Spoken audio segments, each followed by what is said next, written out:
नमः शुद्धेभ्यः। ओम नमः शुद्धेभ्यः। नमः श्री वर्धमानाय निर्धूत कलिलात्मने सालोकानां त्रिलोकानां यद विद्या दर्पणायते। अहिंसा परमो धर्म की, महावीर भगवान की। प्रातः स्मरणीय परम पूजाचार्य गुरुवर श्री विद्यासागर जी मुनि महाराज की जय।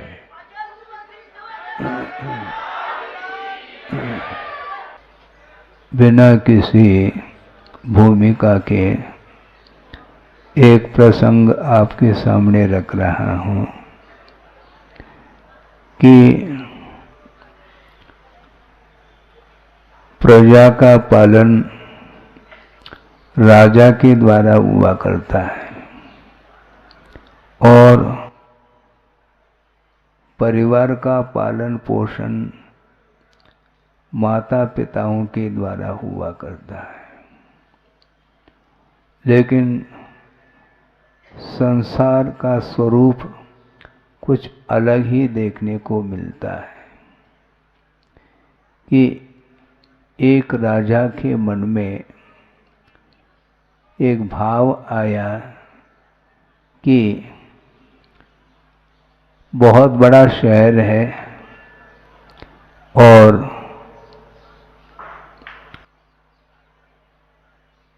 वर्षा काल में दूर दूर से बारिश होने के कारण नदी में बाढ़ आया करती है, इसलिए सुरक्षा के दृष्टि से पुल बनाने का भाव उसके मन में आता है, राजा के मन में। क्योंकि पुराना पुल जो था वह टूटा हुआ था, इसलिए नए सिरे से पुल का निर्माण करने का मन हुआ। लेकिन समस्या ये है, पुल बनाने के लिए बड़े बड़े इंजीनियर बुलाए गए, आर्किटेक्ट आदि जो भी व्यवस्था है, और उसके साथ साथ उस बड़े पुल के निर्माण के लिए अच्छे से अच्छे क्या मटेरियल जिसको बोलते हैं, हाई क्वालिटी का सीमेंट है, लोहा है, आदि आदि, यह सब संयोजना वह राजा कर रहा है और पुल बनना प्रारंभ हो जाता है। और पुल बन करके एकदम थोड़ी तैयार हो जाता है, समय तो लगता है, कई साल लग जाते हैं बड़े कार्यों के लिए। और अच्छे ढंग से पुल का निर्माण कर लिया, लेकिन क्या है, कुछ ही दिन हुआ नहीं और पूरा का पूरा वह पुल टूट जाता है। अब राजा के मन में बहुत ऊहापोह चल रहा है कि करोड़ों नहीं अरबों की संपदा जिसमें व्यय की गई है और इसके उपरांत भी इस प्रकार की घटना घट रही है, और वह एक बार नहीं हुआ, दोबारा फिर से पुल बनाना प्रारंभ कर दिया और आधा अधूरा बना नहीं और पुनः वह ढह गया। इस प्रकार जब 2-3 बार जब हुआ तो उन्होंने सोचा पुल तो बनाना है, चाहे कुछ भी हो जाए। उन्होंने एक ज्योतिषज्ञ को बुलाया और इसके बारे में विचार विमर्श करने के लिए आखिर ऐसा क्यों हो रहा है। तो उन्होंने कहा, ज्योतिषज्ञ ने, निमित्त ज्ञानी ने, कि देखो सब कुछ तुमने किया है, लेकिन एक कार्य तुम्हारे द्वारा रह गया है। वह ये है कि यहाँ पर इर्द गिर्द जो नदी बह रही है वहाँ पर एक देवी है और वह बलि चाहती है। और उसकी पूर्ति जब तक नहीं होगी तब तक ये पुल बन नहीं पाएगा, ये ध्यान रखो। अब समस्या हो गई। करोड़ों अरबों रुपए व्यय करना फिर भी ठीक है, लेकिन इसकी पूर्ति कैसे करेंगे अब? और उन्होंने सोचा कि अब पूरे राज्य में ऐलान कर लिया कि एक बालक की आवश्यकता है, लेकिन आसानी से बालक थोड़ी मिलने वाला है।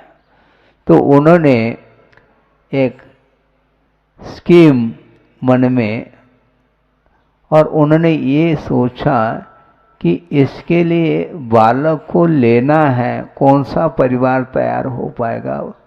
कोई भी तैयार नहीं हो पाएगा तो तय है, लेकिन उन्होंने सोचा कि ये संभव है, आसानी से हो जाएगा। क्या तरकीब ये है, उन्होंने एक स्वर्णमय बालक का एक पुतला बना करके और उसको रथ पर बिठा करके पूरी नगर की परिक्रमा कराई और ये ऐलान कर दिया कि जितना इसमें स्वर्ण लगा है और ये स्वर्ण का बालक है, जिसको चाहें उसको हम दे सकते हैं, इसके बदले में एक बालक को देना चाहिए। तो एक छोटा गरीब परिवार था, उसने सोचा कि जिंदगी भर हमने यूं ही निकाल दिया, गरीबी दूर नहीं हो पा रही है और संपन्नता है ही नहीं, तो ऐसी स्थिति में एक बालक को दे दिया जाए और वह स्वर्णमय बालक हमारे लिए मिल जाएगा। यह प्रलोभन आया उसके अंदर और उसने विचार किया और अपनी पत्नी के सामने भी इस विचार को रखा। तो पत्नी के मन में भी लोभ जागृत हुआ और उन्होंने दोनों ने सोचा कि ये बिल्कुल ठीक है और तैयारी होने लगी। और छोटा जो बालक है उसके कान में भी ये बात आ गई। उसने सोचा अब क्या होगा। और एक दिन समय आया और माँ ने कहा कि देखो गरीबी है, खाना पीना तुम्हें कुछ मिलता नहीं समय पर, न कपड़े लत्ते मिलते हैं, इसलिए बेटा ऐसा कर लो, तुम राजा के पास रहो और राज दरबार में अच्छे ढंग से तुम्हारा पालन पोषण हो जाएगा, अच्छा भोजन मिलेगा और उसके माध्यम से तुम सुख से जी सकोगे। इस प्रकार उस बच्चे को माँ समझा रही है। इसके बाद फिर पिताजी भी समझाते हैं कि देखो बेटा, तुम तो देख रहे हो 3-4 और बेटे हैं और उनका पालन पोषण भी करना है। समस्या हमारे सामने है, तुम्हें क्या कमाना हमें पड़ता है, इसलिए माँ ने जो समझाया है उसका अनुकरण कर ले। हाँ, इस प्रकार दोनों ने समझाया तो बालक के आंखों में अब आंसू हैं। समझा रहे हैं राजा के पास जाकर के जीवन यापन करने के लिए, किंतु वस्तुतः वहाँ पर जीवन मिलना नहीं, अब तो सामने मृत्यु खड़ी है। और उसने सोचा अब ज़्यादा सोचने से कुछ नहीं होने वाला, जब इन लोगों ने ठान लिया है, अब जो होगा हमारे भाग्य में जो लिखा हुआ होगा वही होके रहेगा। और क्या, होनहार टालने से टल नहीं पाता। उसने सोचा अब ठीक है चलते हैं, और राजा के पास उसको ले गए। तो राजा ने और क्या कहेगा उसको, जो विचार मन में था वो विचार तो हमेशा उसके मन में चल रहा है, और वह बालक अचानक वह प्रसन्न मुद्रा में है। यहाँ तक कि उसको इतनी प्रसन्नता लग रही है कि चेहरे पर मुस्कान है। तो राजा ने पूछा, क्यों बेटा चेहरे पर मुस्कान क्यों है? मुस्कान इसलिए है, हम अपने संसार के स्वरूप को देख करके मुझे पहला खेद भी हुआ, फिर बाद में प्रसन्नता इसलिए हो रही है क्योंकि हमने अज्ञान दशा में जो किया कर्म है और उसको किसी के सामने रोने से वह कर्म थोड़ी पीछे हटने वाला है। इसलिए हम प्रभु को याद करके हम अपने आप को संभालने का हमने प्रयास किया है, और धीरे धीरे वैराग्य हमारा बढ़ रहा है। इसलिए वैराग्य के कारण हमें प्रसन्नता आ रही है कि संसार से हमें पार होना है, और पार होने के पूर्व में जो कुछ भी हमारे साथ घटना घटेगी वह अपने किए हुए कर्मों के कारण है। इस प्रकार मैं सोच रहा हूँ। इसके उपरांत भी राजा के ऊपर कोई भी असर नहीं पड़ता, क्योंकि पुल बनाना है। और उसने कर्मचारियों को बोल दिया, अब इस बालक को नदी किनारे ले जाओ और जो कार्य करना है उसको पूर्ण कर लो, तभी यह पुल बनने वाला है।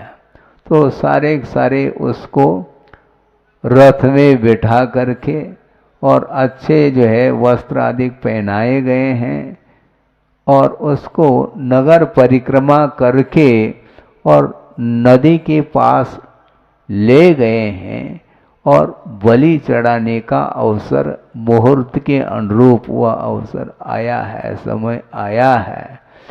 किंतु उसी समय उस बालक ने सोचा, हमारे लिए इस संसार में कोई शरण लेने योग्य व्यक्ति नहीं है, क्योंकि एक कारिका आती है, आगम में पढ़ने को मिलती है कि उपघ्रातस्य घोरेण मृत्यु व्याघ्रेण देहिन देवापि न जायन्ते शरणम क्यों मानवाः।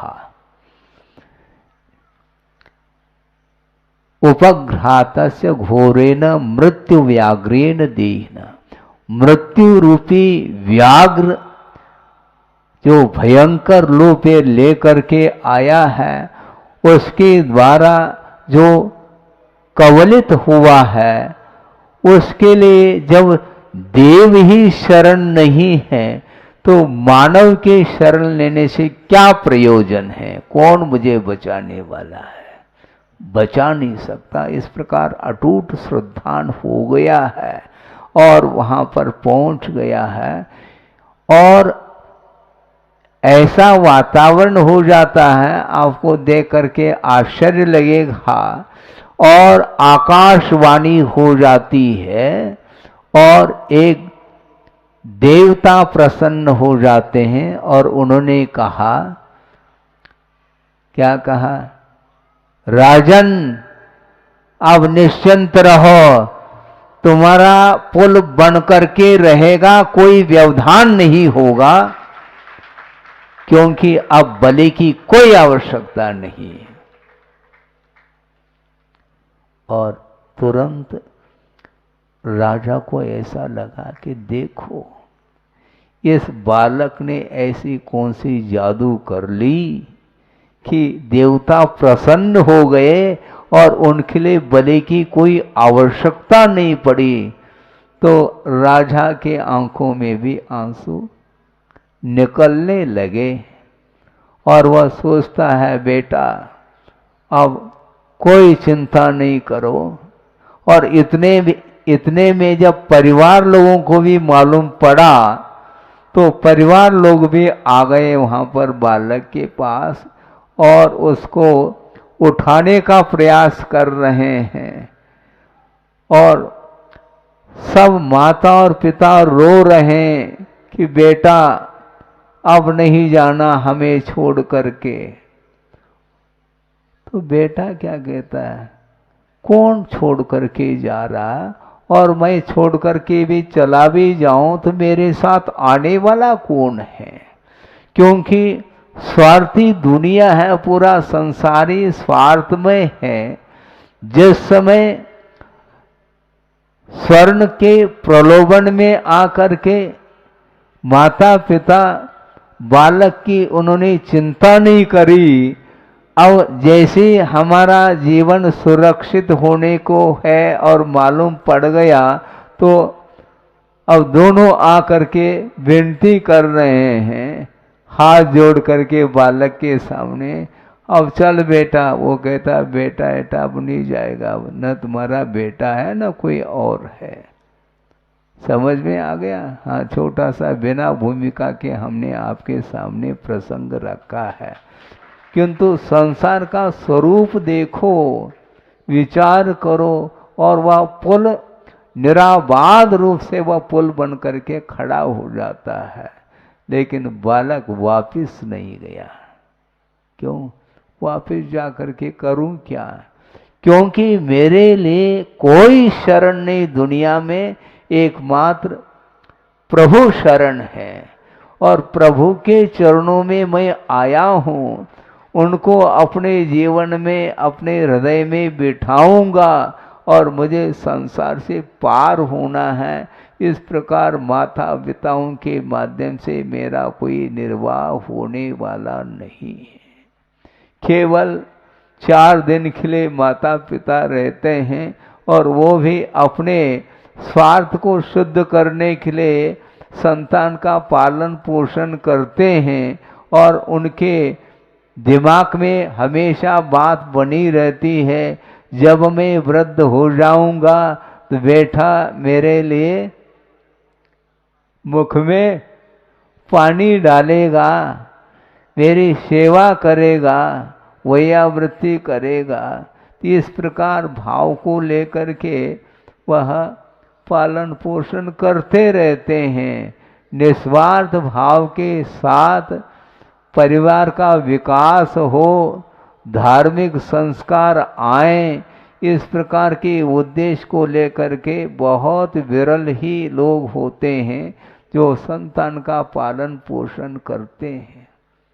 ज़्यादा कहना मैं पसंद नहीं करता कि संसार की ये रीत है, किसी एक व्यक्ति विशेष को लेकर के नहीं कहा जा रहा, पूरा संसार इसी रूप में। इसलिए जगत का चिंतन करने के लिए आचार्यों ने कहा है। हाँ, जीवन पर किसी के ऊपर उपकार कर लो, फिर भी उसके अंदर कभी भी कृतज्ञता का भाव नहीं आता है। जीवन भर गुरु ने संभाला है, मान लो उपकार किया है, फिर भी वह संसारी प्राणी प्रभु को भी भूल देता है और गुरु को भी भूल जाता है। ये भूलने का स्वभाव है। क्यों भूलता है? केवल मोह के कारण। केंद्र में मोह है। मोह के अलावा बल्कि ये कहा है कि जो 8 कर्म हैं, उन सभी कर्मों में यदि कोई राजा है तो मोह है। मोह समाप्त हो जाए तो कोई इच्छा रहेगी नहीं किसी भी प्रकार की। ये आहार संज्ञा, भय संज्ञा, वासना रूप संज्ञा, परिग्रह संज्ञा, ये चारों संज्ञाओं के माध्यम से संसारी प्राणी हमेशा त्रस्त है और उसकी पूर्ति होने वाली नहीं है, गारंटी है। इसके बाद भी उसके विचार परिवर्तित नहीं होते हैं। प्रभु को भी भूलता, हाँ भूलता है, भूल करके ही रह रहे हम। अन्यथा ये एक व्यक्ति को लेकर के नहीं कहा जा रहा, उसमें मैं भी शामिल हूँ, ये ध्यान रखो। मैं इसलिए कहता हूँ क्योंकि मेरा इतिहास भी अनंत काल इसी संसार में व्यतीत हुआ है। आप ही अनादिकाल से संसार में आ रहे हैं ऐसा नहीं, हम भी उसी लाइन में हैं। नहीं होते तो यहाँ पर संसार में क्यों रहते, मुझे बताओ। इस धरती पर अभी भी विद्यमान है, इसका अर्थ है कि प्रभु को साइड में रख करके हम अपने शरीर से मोह ममत्व भाव रखते हुए उसी के लिए सब कुछ किया जा रहा है, और किया कराया सब समाप्त होने वाला है। इसके उपरांत भी उसकी आंखें खुलती नहीं, और इसमें आश्चर्य भी नहीं है क्योंकि संस्कार अनंतकालीन है ना, उसको समाप्त करना खेल नहीं है। लगता है कि संस्कार मोहजन्य संस्कार दूर हो रहे, किंतु सडनली किसी भी समय पुनः गाड़ी रिवर्स हो सकती है। इसलिए आचार्यों का ये बार बार कहना है, हमेशा अलर्ट रहना चाहिए। हाँ, थोड़े बहुत भी यदि मान लो असावधानी हो गई तो एक्सीडेंट निश्चित है, और यही हो रहा है, यही हो रहा है। क्यों? इसी को बोलते हैं लगाव, गांव के प्रति, परिवार के प्रति, रिश्तेदारों के प्रति। ये जो लगाव है, इससे भी लगाव प्रभु से होना चाहिए, लेकिन नहीं होता महाराज। मतलब प्रभु के पास ये क्षमता नहीं है कि आपको आकर्षित कर सके, वो भारी समस्या है। वीतरागी प्रभु हैं और आप लोग प्रतिदिन पूजन अर्चन आदि करते हैं, करते रहना चाहिए, ताकि इसके माध्यम से निरंतर जो है धार्मिक संस्कार बढ़ते चले जाएं। इसके उपरांत भी मोह समाप्त नहीं होता। मोह को गलाने के लिए एक अलग ही अग्नि की आवश्यकता है। हमने पहले भी कहा था, मान लो आप दूध तपाते हैं अथवा चाय बनाते हैं, मान लो, चाय का समर्थन नहीं कर रहा हूं, लेकिन पीते हैं इसलिए कहने में आ रहा है। तो चाय बनाने के लिए अग्नि की आवश्यकता पड़ती है कि नहीं? हाँ, पड़ती तो है महाराज, किंतु थोड़ा सा सूखा घास फूस भी हो, उतने में थोड़ा सा, इतना सा भी घास हो तो उसमें एक कप चाय बन जाएगा, ज्यादा बन जाएगा महाराज। हाँ, ज्यादा अग्नि की आवश्यकता नहीं है, किंतु लोहे को गलाने के लिए और जो अन्य जो धातु हैं उनको गलाने के लिए जो टेम्परेचर चाहिए, हाई टेम्परेचर की आवश्यकता पड़ती है।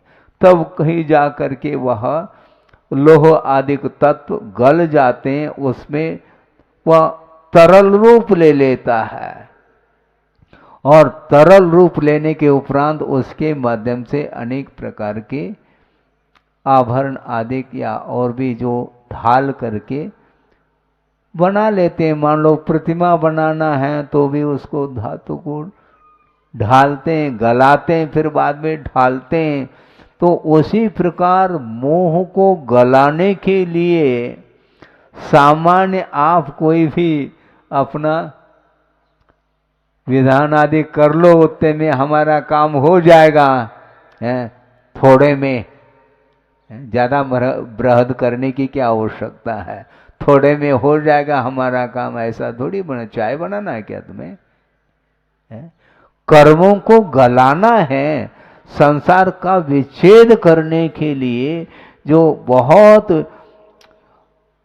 विशिष्ट विशुद्धि की आवश्यकता पड़ती है, तब कहीं जाकर के वह कार्य हो पाता है। बड़े बड़े जो साधक हैं उनके लिए भी एकाध साल में वह कार्य उनके द्वारा नहीं हुआ, बल्कि हजारों साल तप आदिक करने पड़े। इसके उपरांत भी मोक्ष प्राप्त हो अनिवार्य नहीं, कई भव लग जाते हैं। भयानक अवसर को सहन करने के उपरांत भी 3 पांडव तो मुक्त हुए, किंतु 2 पांडव मुक्त क्यों नहीं हुए, यह प्रश्न खड़ा हुआ है। क्या रत्नत्र की उन्होंने आराधना नहीं की है क्या? बिल्कुल, क्योंकि सर्वासिद्धि को प्राप्त कर गए, सामान्य साधना नहीं की उन्होंने। किंतु आचार्य कहते हैं मोक्ष प्राप्त करने के लिए एक और सीढ़ी चढ़ने की आवश्यकता थी, और नहीं चढ़ पाए। क्षपक श्रेणी चढ़ जाते तो निश्चित रूप से उसी भव से उनको मोक्ष हो जाता, अंतर्मूर्त में ही केवल ज्ञान हो जाता, जिस प्रकार 3 पांडवों के लिए हुआ। तो इस प्रकार कहने का तात्पर्य ये है, कई भव निकल जाते हैं साधना करते करते, तब कहीं जाकर के उसमें सफलता मिलती है। इसलिए वर्तमान में यद्यपि विशेष सहनन आदि नहीं है, इसलिए जो कुछ भी मोक्ष मार्ग की सामग्री आप लोगों को मिली है, अपनी क्षमता के अनुरूप प्रभु की आराधना करो। पंच परमेष्टि की आराधना करने के लिए अवसर मिला है। जीवन भी खिसक रहा है, ये ध्यान रखो, और हमारी उम्र ज्यों की त्यों बनी रहे, ऐसा थोड़ी।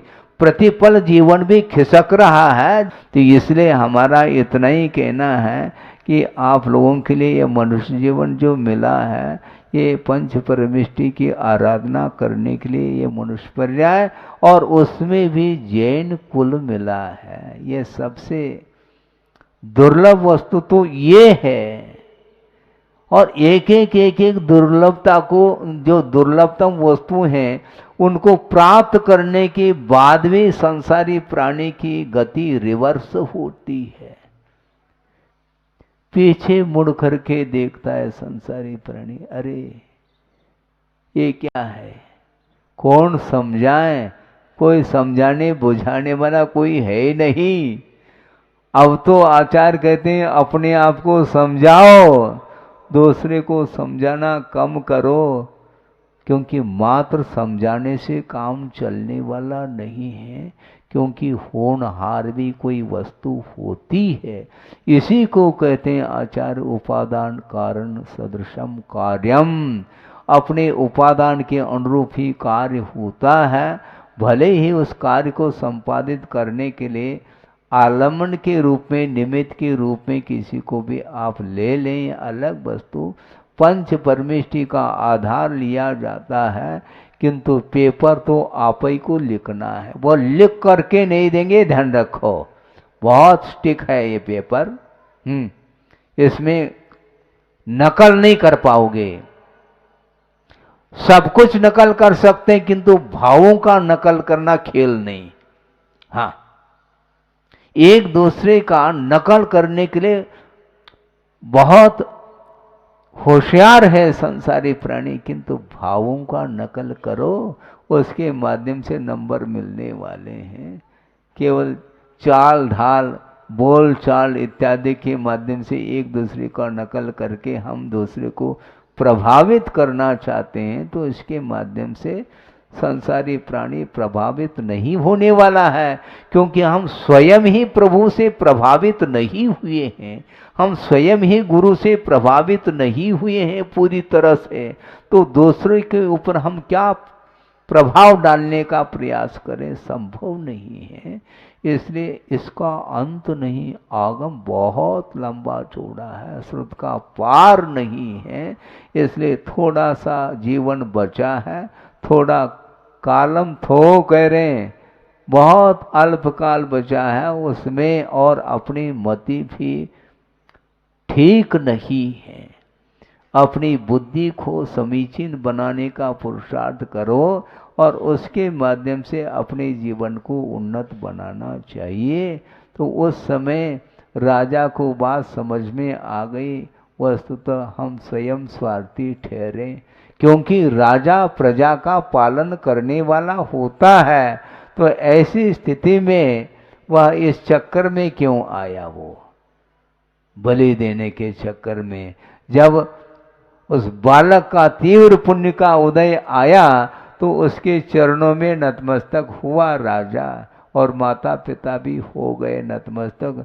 किंतु तुम्हारे नतमस्तक होने से अब हम प्रभु के शरण को छोड़ने वाले थोड़ा ही है, क्योंकि तुम बालक को छोड़ रहे हो, और प्रजा का पालन करने वाला राजा ही जब इस प्रकार उसके अंदर भाव आ जाते हैं, हाँ, रक्षक ही भक्षक बन गया कह रहे हैं महाराज। बिल्कुल ठीक है। क्या होगा अब? इसलिए ये वस्तुतः संसार का स्वरूप ऐसा ही है। इसलिए बहुत शांति के साथ एकांत में बैठ करके ठंडे दिमाग के साथ सोचा करो। महाराज दिमाग में गर्म होता क्या? हाँ, बिल्कुल गर्म ही रहता है हमेशा। हाँ, मशीन तपी हुई रहती, उसको ठंडा करो, फिर कहीं जा करके उपदेश लागू हो सकता है, नहीं तो उपदेश भी ऊपर से चला जाता है, कोई प्रभाव नहीं पड़ने वाला उसको। क्योंकि मोह को गलाने के लिए बड़े बड़े साधक लोग भी इसमें फेल हुए हैं। जब महाराज जब वही फेल हो गए तो हमारी क्या दशा? हम काय के लिए फिर उसको अपनाएं? ऐसा नहीं, निरंतर पुरुषार्थ करने से कोई भी असंभव वाली बात है ही नहीं। क्योंकि पंचम कलिकाल में ही बहुत बड़े बड़े साधक भी हुए हैं। अंतिम जो श्रुतकेवली भद्रबाहु हुए हैं, द्वादशांग के पाठी रहे हैं, इसी पंचम काल में ही हुए हैं।